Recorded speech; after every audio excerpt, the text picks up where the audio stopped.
Africa has always attracted the adventurous, explorers, missionaries, hunters, restless people who needed wide horizons. This is a story of such people.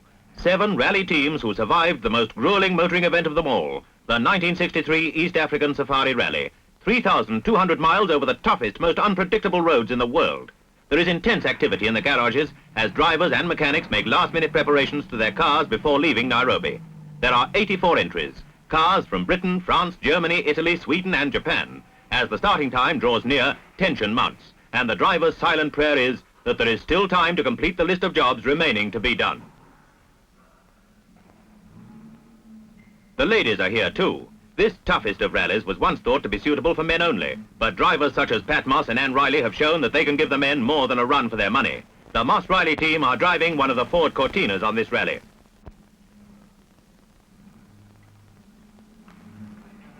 Local driver Peter Hughes has taken part in 8 safaris, always in Anglias.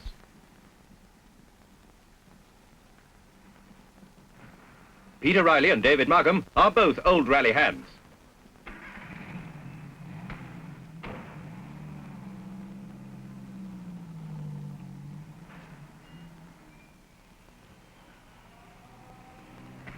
That savage-looking panga is being used to cut polishing rags for Pat Moss. They'll be needed, as well as all the other carefully selected gear the drivers are taking with them.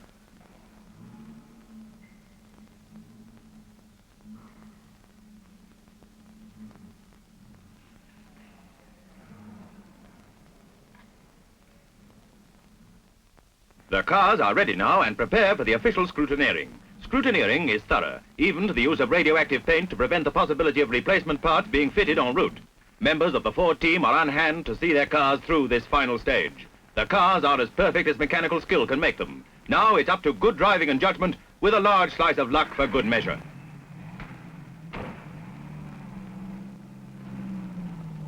The Thursday before Easter and the start of the rally. European rally champion Eric Carlsson, in his 2-stroke Saab, number 4, is amongst the early starters.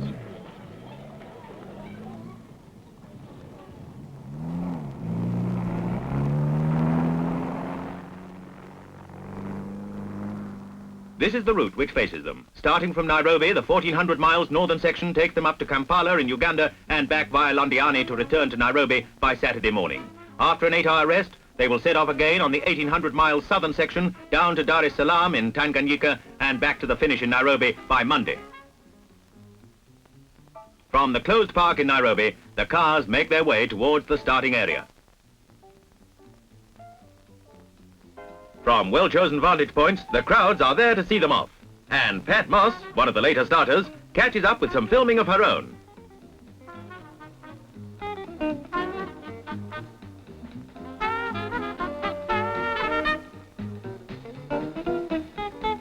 All afternoon and into the night, the cars roll down the starting ramp, leaving at 3-minute intervals. The small cars leave first, then the larger ones. All 84 of them, with 3,200 miles ahead of them through Kenya, Uganda and Tanganyika at average speeds of up to 56 miles an hour on roads which many maps would describe as impracticable for motorists.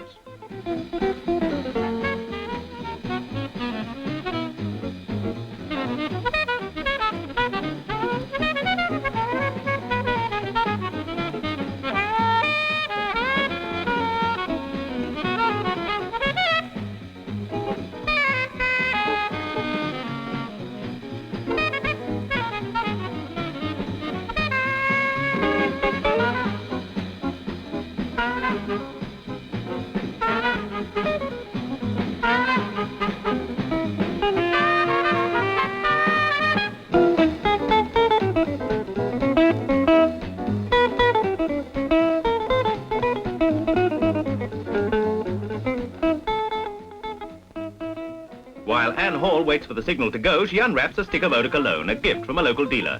She'll be glad of that when the pace really hots up.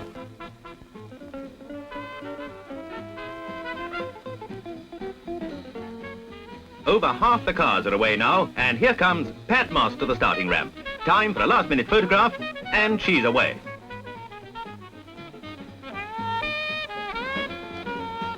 And then Lucille Cardwell, with Ann Hall driving, in another of the Cortinas. By now, the rally has been going for several hours, and as the later starters leave, they are wondering what's happening up in front and what the road conditions are like.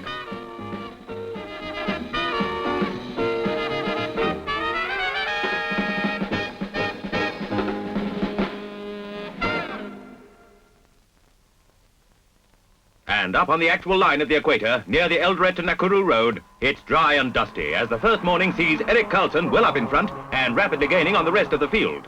It's good going as the cars wind their way through the wooded Mount Elgon region, but these conditions don't last for long.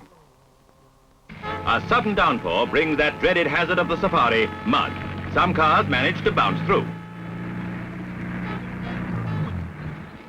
Others get pushed. And some just get stuck. The Kapchorwa Road becomes the first graveyard of the rally. As the time moves relentlessly on, valuable points are being lost. For some, this is the end of any hope of winning or even of completing the rally.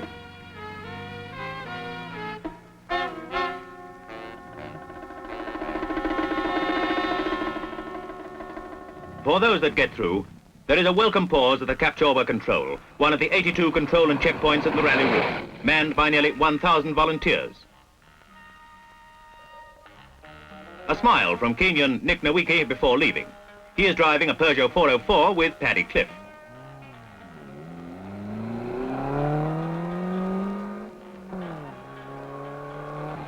Pat Moss is still holding her own as she follows the Singh Brothers Fiat 2300 into Kapchorwa.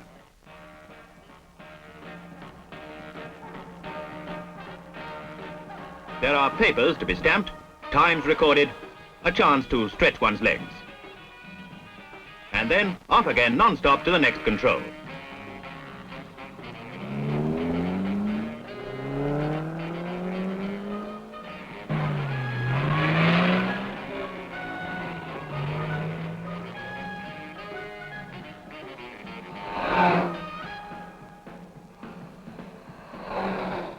Up in the hills, it's back to dust again. Dust and rough roads. Bill Bengry has brought his Rover P5 safely through the mud, despite its weight of more than 1.5 tons, and isn't wasting any time on these roads.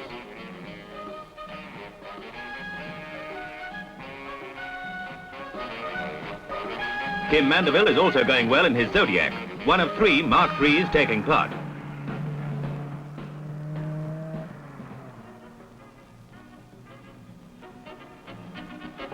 A cloud of dust follows the Jacobs Fiat 2300 as it slides round a bend, followed by the Japanese Cedric, driven by Adachi and Dunk. At Mukwa, on the Kenya-Uganda border, car number 9, Cluti's Auto Union, takes a small bridge, only to be overtaken by a car which is not even in the rally.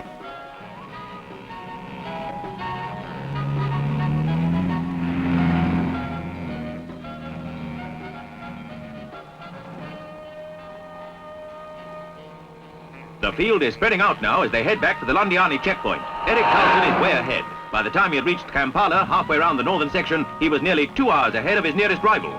The leaders pull into Londiani. Although earlier in the rally the larger cars were winning, with the notable exception of Carlsson, it is now the smaller engine cars which are ahead. Cars like Peter Hughes' Anglia here, which is well up in front. Rain, dust, and back to rain. This is the safari rally.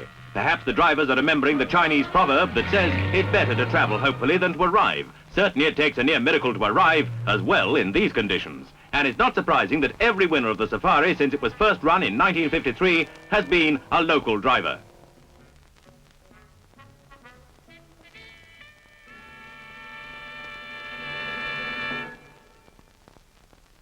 Back to Nairobi and the end of the northern section.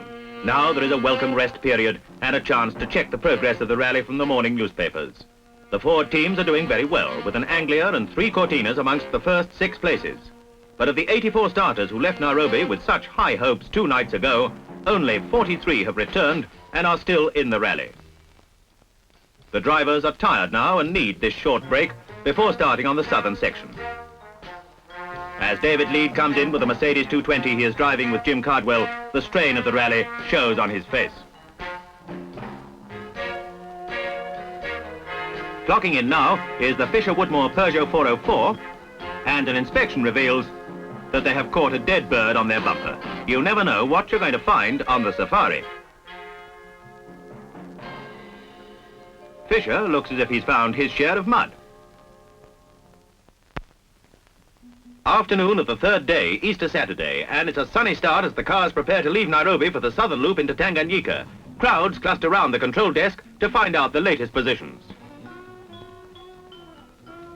With only half the field left, it's a battle of giants now as Carlsson drives away, followed by Peter Hughes Anglia, number 27, then Young Husbands Cortina, number 45, and the Shanklin Townsend Cortina, number 44.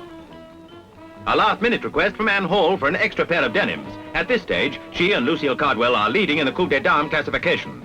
They are followed out by two more Cortinas, Peter Riley in number 52 and Pat Moss in number 48. The Cortinas look as if they are going to romp home with the awards, but there is still a long way to go.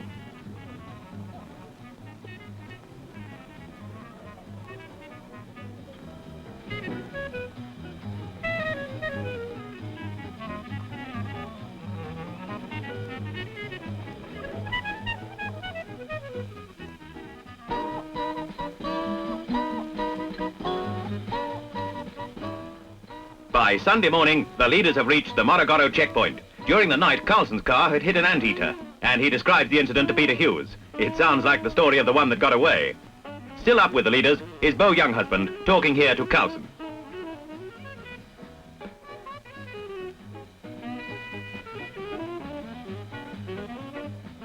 But always, there is the pressure of the timekeeper's watch, and the cars are away again. It's the same story as before, rain one minute, dust the next. But it's because of the challenge of difficult conditions that rally drivers are what they are, and rough roads don't stop the drivers of cars like these Fiat 2300s from putting on the pressure.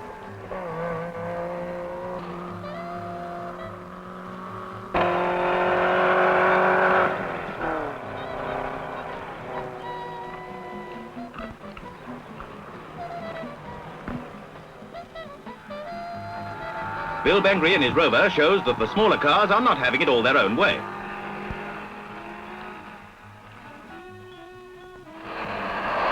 And here is Kim Mandeville's Zodiac taking the same corner. Tyres are a vital consideration on a rally like the Safari, but ideas vary greatly. Some use the same tyres all round, others use different tyres on the rear wheels. And one theory, shared by many Safari drivers, is that blowing the tyres up beyond the recommended pressure will save the rims from damage and reduce the chance of bursts. However, the harder the tyres, the greater the punishment the suspension has to take.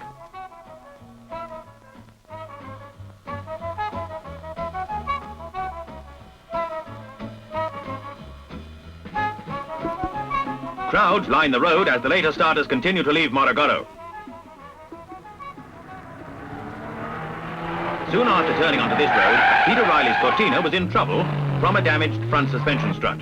But this was not before Riley had given assistance at one stage to Anne Hall's Cortina, which had a whole sump. Helping each other out of trouble is very much the spirit of the rally.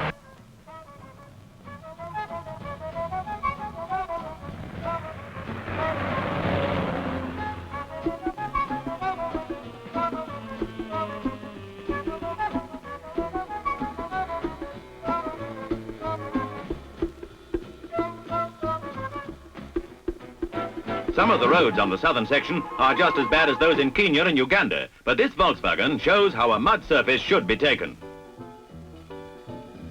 There's no question of which side of the road you drive on. You drive in the middle whenever you can.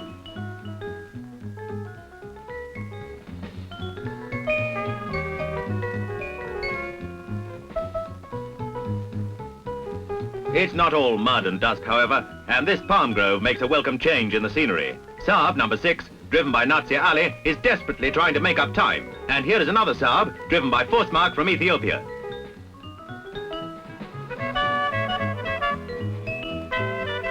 The checkpoint at Pangawi village. And a bit of spit and polish for the numbers on Jennings' Peugeot. While the driver has a much-needed cup of tea. And the interested crowd wonders what it's all about.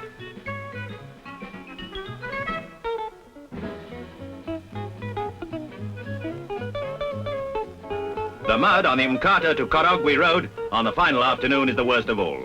This is the end for Peter Riley, whose Cortina has crashed into a bridge. And many other hopes have been finally dashed. Pat Moss is already out of the rally after crashing. which means that for once, none of the ladies' teams will finish.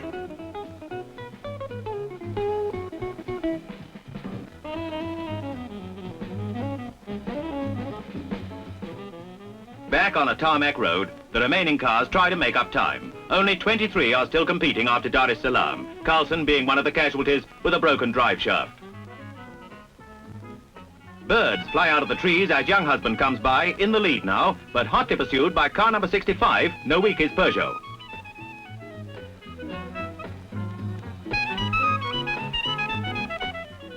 And number 70, the Cardwell lead Mercedes.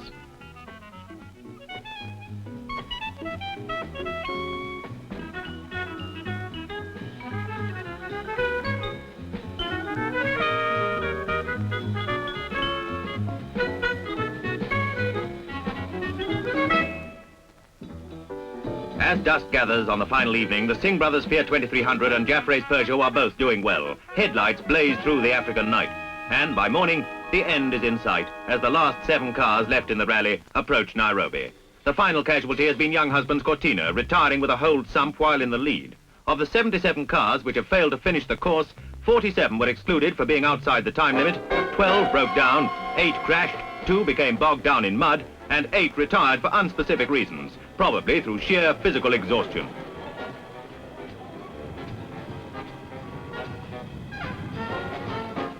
Back to the finish line, and here comes Jim Cardwell and David Lead in their Mercedes. After all the points had been worked out, they were placed 3rd overall, and not only winners of their class, but also winners of a special award for the highest placed private entry. And here come the winners, Nick Nowicki and Paddy Cliff in their Peugeot car number 65, to be given an enthusiastic welcome by the crowd. Once again, the safari has been won by local drivers, but even Nowicki's comment is that this was the toughest safari ever. And into second place comes car number 27, the Ford Anglia driven by Peter Hughes and Billy Young. It was also first in its class.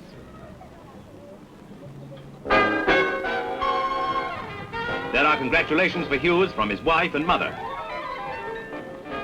while Young describes the drive to a radio commentator. While the band plays, the other finishers come in. 4th, Joginder and Jaswant Singh in a Fiat 2300. 5th, Leonet and Philip in another Peugeot 404. 6th, Jaffray and Bathurst in a Peugeot 4037. And 7th, Bill Bengry and Gordon Goby in the Rover P5.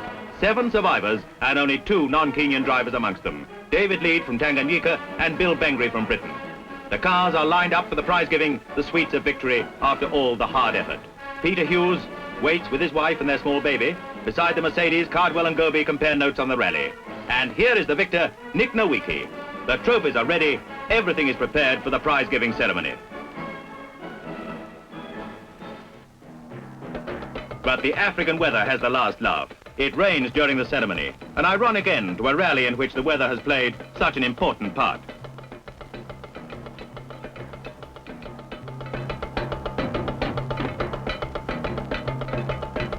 Shaking hands with Mr. Ado are Nowicki and Cliff. Nowicki has driven in 10 safaris and was 2nd last year.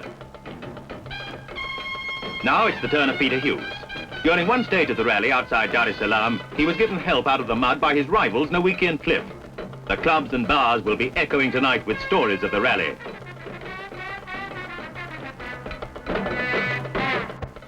These Speedbird trophies were presented to Hughes and Young as runners-up.